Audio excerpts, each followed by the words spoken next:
over here. The public capex capital expenditure has been increased to 12.2 lakh crores in financial year 2026-27. There's also an infrastructure risk guarantee fund that has been announced to provide prudently calibrated partial credit guarantees to lenders as well. There's more in terms of a 5,000 crores that has been allocated for per city economic regions or CER over 5 years. What this entails, of course, we'll be explaining to you. Coastal cargo promotion scheme to raise inland waterways and coastal shipping from 6% to 12% by 2047. 7 high-speed rail corridors, and this is very significant, between top cities of India to ensure that there is high-speed rail connectivity between cities which are seen as growth connectors. Very, very important move indeed that has been announced as far as this particular budget is concerned as well. Let's take this right across to our panelists, in fact, who are with us. I'm going to come across to you one by one. We have Dr. Anand Raghunathan with us, author. We have R. Jagannathan, author, also with us. Rohit Azad is with us, economist. We also have Tehseen Poonawalla, political analyst, and Sumit Singhania, partner of Deloitte India. Let me come across to you first. Mr. Jagannathan, this continued push as far as infrastructure is concerned, last 2-3 years we've been seeing a lot of people saying, will we be able to sustain it? We've not just sustained it, we've actually increased year on year, particularly since we had that record, 1,11,000 crore spending. All right, I'm told that my colleague Navika Kumar is joining us, and she's joined by Smriti Irani, former Union Minister. Over to you, Navika. Thank you very much, Madhav, for handing it over to me. Joining me this afternoon is Ms. Smriti Irani, former Union Minister. Ms. Smriti Irani, as the budget has concluded, many people are complimenting the budget because it has refrained from populism, despite the fact that there are 4 state elections that are around the corner. Last year, the criticism of your government was there was too much of Bihar in the election, and this time there is no mention of the poll-bound states, and yet you're being criticized.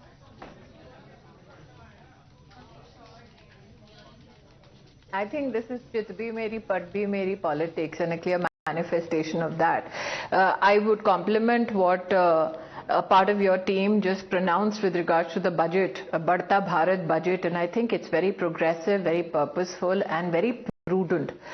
Many announcements, and if you can allow me to elaborate, if you look at the city economic region announcement, today in India, Tier 2, Tier 3 cities contribute to at least 40% of our GDP. The fact that the budget has purposefully ensured that infrastructure in such layered urban expanding population is an issue that needs to be addressed, not only through the city economic region announcement, but also the 12 lakh crore capex announcement by the government. That itself is an exemplification of the Badhta Bharat budget, as has been enunciated by Madhav. I think what is extremely pragmatic is how to build on the core Indian strengths of certain sectoral issues that have been pronounced in the budget. For instance, the Biopharma Shakti announcement in itself is a great signal as to how much that particular subsection of our industry is poised to grow. Today, 20% of generic medicines of the world are supplied by India. 60% of the vaccine market is being supplied by India. Today, the largest number of US FDA approved plants outside the US are that of India. And this announcement, in fact, then in some way boosts that Indian capacity in the biopharma segment. The announcement with regards to the corridor for rare earth mineral production, India has the 3rd largest reserves in the world, but our global production contribution is about 1.5%. That in itself is an indication of the Badhta Bharat budget. So those who want to criticize will obviously criticize for maybe a lack of intent to contribute towards the Badhta Bharat, but I would congratulate the Prime Minister and his team for being again purposeful, progressive and pragmatic. Well, Akhilesh Yadav, opposition leader and leader of the Samajwadi Party, has said ऐसा ही चलता रहा तो लोहे के ऊपर पीतल लगाकर गहने बनवाने पड़ेंगे. What do you think is his real problem with the budget?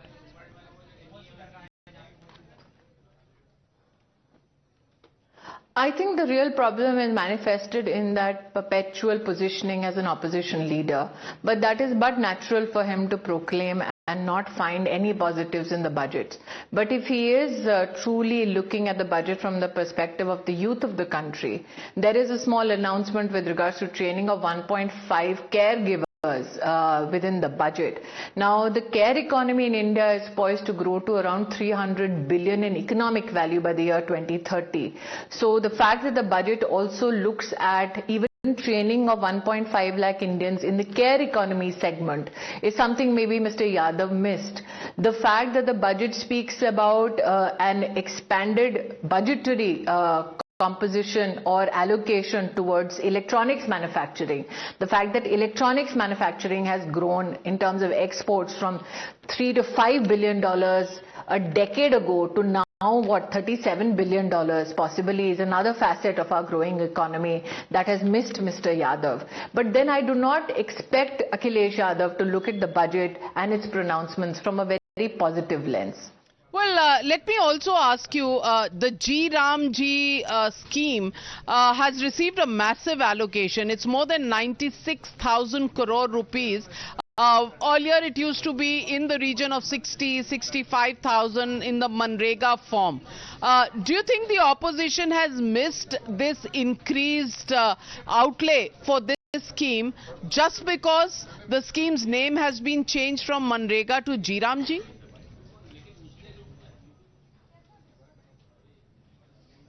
I think it's not only the opposition missing the detail in terms of the announcement made, but the intent of the opposition is to stay in the opposition, for which I compliment them. The fact that the Prime Minister has changed the very scope of this scheme to help create capital assets to supplement the rural economy is, I think, one of his greatest achievements. The fact that he's had this allocation done by also ensuring that those leakages that were in the system are now plugged is also something that one needs to compliment his administration for. The fact that the opposition has created a lot of noise which has not been supplemented by public support, I think is a lesson for the opposition parties. There have been a lot of announcements on the textile front. I want to ask you, having been somebody who's held the textile portfolio, how do you see this announcement in this budget, and how much do you think India can participate in the global huge economy of textile exports that exists?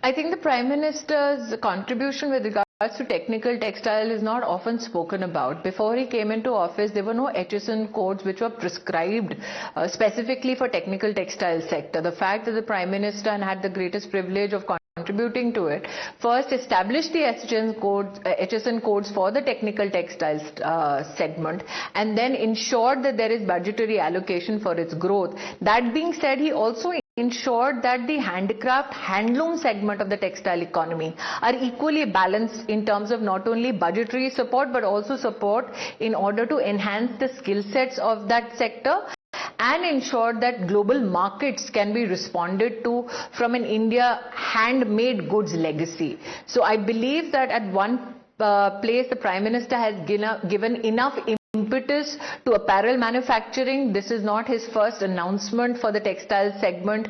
He's done enough announcements not only for handcraft, handloom, but also ensured that man-made textile is something, and fiber compositions are given enough impetus to. But Navika, I feel that if you look at the future of textiles and technical textiles and the announcements today of the mega textile park specifically focusing technical textiles is a huge win for the industry, because technical textile cover the whole gamut of not only building of roads but also medical devices and satellite building.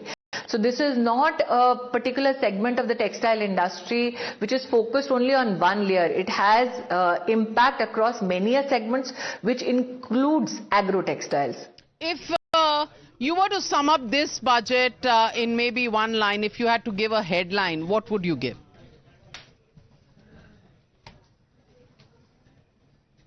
I think not me, Madhav is given the headlines, Times Now is given the headlines. It's a Badhta Bharat ka behtareen budget. Thank you very much, Smriti Irani, for joining me on Times Now. Over to you, Madhav. Barta Bharat is how Smriti Irani sees it. Let's go across to our panel to get what they look at this budget for. Absolutely, and Navika, it's quite interesting that just as soon as Smriti Irani has spoken, her once arch nemesis, if I can call him that, Rahul Gandhi has just spoken, and this is his response to the budget, because he clearly, let's listen to what he had to say.